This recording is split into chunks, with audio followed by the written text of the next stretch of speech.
रुद्रहोम, विघ्नेश्वरपूजा,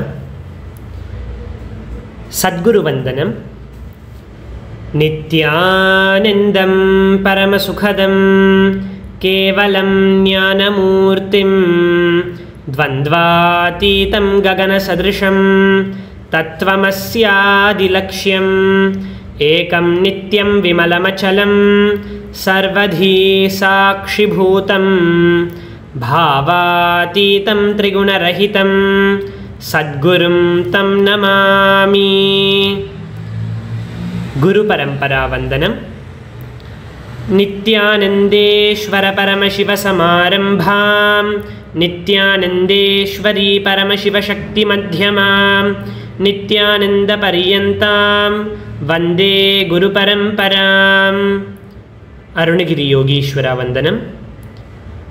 ललाटे त्रिपुण्ड्रीनितिलकृतकस्तूरीतिलकः स्फुरन्मालाधारस्फुरितकटिकौपीनवसनः दधानो दुष्टारं शिरसि फणिराजं शशिकलां प्रदीपः सर्वेषाम् अरुणगिरियोगी विजयते। तत्त्वाचमनम्। ॐ आत्मतत्त्वं शोधयामि स्वधा। ॐ विद्यातत्त्वं शोधयामि स्वधा। ॐ शिवतत्त्वं शोधयामि स्वधा।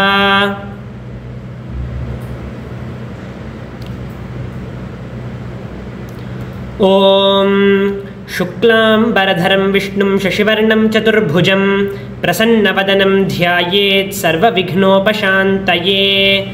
प्राणानायम्य।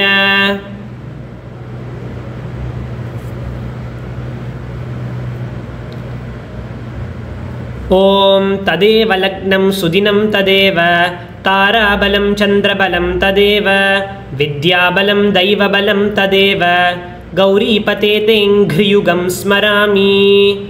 हर हर नमः पार्वतीपतये हर हर महादेव शिवाभ्यां नमः।